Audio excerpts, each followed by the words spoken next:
Hello बच्चों, कैसे हो आप। आज हम कक्षा 5 गणित की वर्कशीट हल करेंगे। सप्ताह 26 उपविषय स्मार्ट चार्ट। तो चलिए वर्कशीट हल करते हैं। प्रश्न 1, ये 2 बार चार्ट हैं। ये 2 अलग अलग दिनों में 4 शहरों में उच्चतम तापमान डिग्री सेल्सियस में दिखाते हैं। शहर दिल्ली, शिमला, बेंगलोर और जैसलमेर। बच्चों, आप देख सकते हैं आपकी वर्कशीट में 2 बार चार्ट्स दिए हुए हैं। इन बार चार्ट्स में 4 शहर हैं, दिल्ली, शिमला, बेंगलोर, जैसलमेर। एक चार्ट 1 जून का है और दूसरा चार्ट 1 दिसंबर का। चलिए अब इन चार्ट से संबंधित प्रश्न करते हैं। बार चार्ट से पता करो, पहला, 1 जून को कौन सा शहर सबसे गर्म है। बच्चों, अगर हम इन चार्ट को ध्यान से देखेंगे तो हमें पता चलेगा कि 1 जून को सबसे गर्म शहर जैसलमेर है। तो इसका उत्तर लिखेंगे जैसलमेर। दूसरा, 1 दिसंबर को कौन सा शहर सबसे ठंडा है।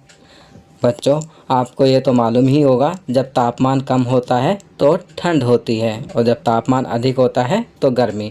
अब हम 1 दिसंबर को देखेंगे कि सबसे कम तापमान किस शहर का है। चार्ट पर देखने के बाद हमें पता चलता है कि 1 दिसंबर को सबसे ठंडा शहर शिमला है। तो यहाँ हम लिखेंगे शिमला। तीसरा, किस शहर में 1 जून और 1 दिसंबर के बीच तापमान में कम बदलाव आया है। तो चलिए ये भी हम बार चार्ट में देखने के बाद पता लगाएंगे। बार चार्ट को ध्यान से देखने के बाद हमें पता चलता है कि बेंगलोर ऐसा शहर है जिसका 1 जून और 1 दिसंबर के बीच तापमान का अंतर सबसे कम रहा है।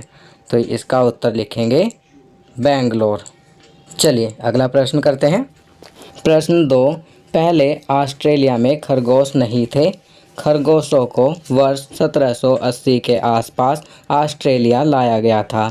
उस समय ऑस्ट्रेलिया में ऐसे जानवर नहीं थे जो खरगोशों को खाते थे, इसलिए खरगोश बहुत तेज़ दर से बढ़ने लगे। तालिका से पता चलता है कि खरगोश हर साल कैसे बढ़े। आप देख सकते हैं कि आपकी वर्कशीट में एक तालिका दी हुई है जिसके पहले खाने में साल शुरू 1 साल, 2 साल, 3 साल, 4 साल, 5 साल, 6 साल इस प्रकार दिया गया है और दूसरे खानों में खरगोशों की संख्या 10, 18, 32, 58, 108 दी गई है। चलिए अब निम्नलिखित बहुवैकल्पिक प्रश्नों के उत्तर देते हैं। पहला, प्रत्येक वर्ष के बाद खरगोशों की संख्या थी। तो यहाँ पर 4 विकल्प दिए हुए हैं, हमें इनमें से सही विकल्प को सही का निशान लगाना है।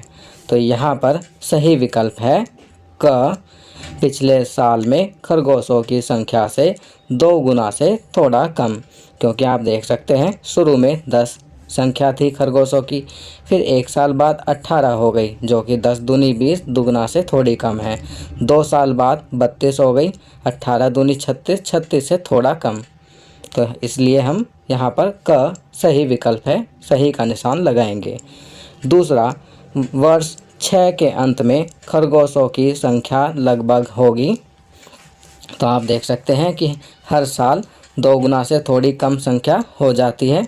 चौथे साल में है 108, 5वें साल में लगभग 200 के आसपास होंगे और छठे साल में हम कह सकते हैं कि 400 के आसपास होंगे। तो यहाँ सही विकल्प है क, 400। चलिए आगे बढ़ते हैं। प्रश्न 3, अमित ने जमीन में मूंग दाल के कुछ बीज बोए। पहले 4 दिनों में पौधे की ऊंचाई 1.4 सेंटीमीटर हो गई। इसके बाद यह तेज़ी से बढ़ने लगा। अमित ने हर 4 दिन के बाद पौधे की ऊंचाई मापी और चार्ट पर एक बिंदी लगाई। उदाहरण के लिए, यदि आप चौथे दिन चिन्हित डॉट को देखते हैं तो आप बाईं ओर स्केल कर देख सकते हैं कि यह 1.4 सेंटीमीटर ऊंचा है। अब सेंटीमीटर में प्रत्येक डॉट की ऊंचाई देखें और तालिका से जांचें कि क्या उसने डॉट्स को सही तरीके से चिन्हित किया है। तो यहाँ पर बच्चों पहले हम तालिका को देखेंगे। तालिका में पहले कॉलम में दिन, और दूसरे कॉलम में पौधे की लंबाई दी गई है। इसके बाद हम चार्ट को देखेंगे। तालिका और चार्ट को देखने के बाद जो पहला प्रश्न था कि क्या उसने डॉट्स को सही तरीके से चिन्हित किया है, तो यहाँ हम लिखेंगे हाँ, अमित ने डॉट्स को सही तरीके से चिन्हित किया है। चलिए बाकी के प्रश्न करते हैं। पहला, किन दिनों में पौधे की लंबाई सबसे ज़्यादा बढ़ी? तो यहाँ पर 4 विकल्प दिए हुए हैं। ग्राफ को देखने के बाद जो सही विकल्प है वह है ग 8 से 12। दूसरा, 14वें दिन पौधे की लंबाई कितनी होगी, अंदाज़ा लगाओ। तो यहाँ पर सही विकल्प है ख 9.9 सेंटीमीटर। तीसरा, क्या पौधा हमेशा बढ़ता रहेगा? तो इसका उत्तर लिखेंगे नहीं, एक निश्चित समय के बाद पौधे की लंबाई नहीं बढ़ेगी। चौथा, 100वें दिन पौधे की लंबाई क्या होगी, अंदाज़ा लगाओ। तो बच्चों यह कार्य आप स्वयं करेंगे, आप पौधे की लंबाई का अंदाज़ा लगाएंगे। आपकी सुविधा के लिए मैं यहाँ पर लिख रहा हूँ कि 100वें दिन पौधे की लंबाई लगभग 25 से 30 सेंटीमीटर होगी, क्योंकि हर पौधे की लंबाई उसकी प्रजाति के ऊपर निर्भर करती है। तो बच्चों ये वर्कशीट यहाँ कंप्लीट होती है। अगर यह वीडियो आपको अच्छी लगी तो इसे लाइक एंड शेयर ज़रूर करें। अन्य विषयों पर बने हमारे लेटेस्ट वीडियोस को देखने के लिए चैनल को सब्सक्राइब करना ना भूलें और देखते रहिए हमारा channel knowledge kingdom. Thank you.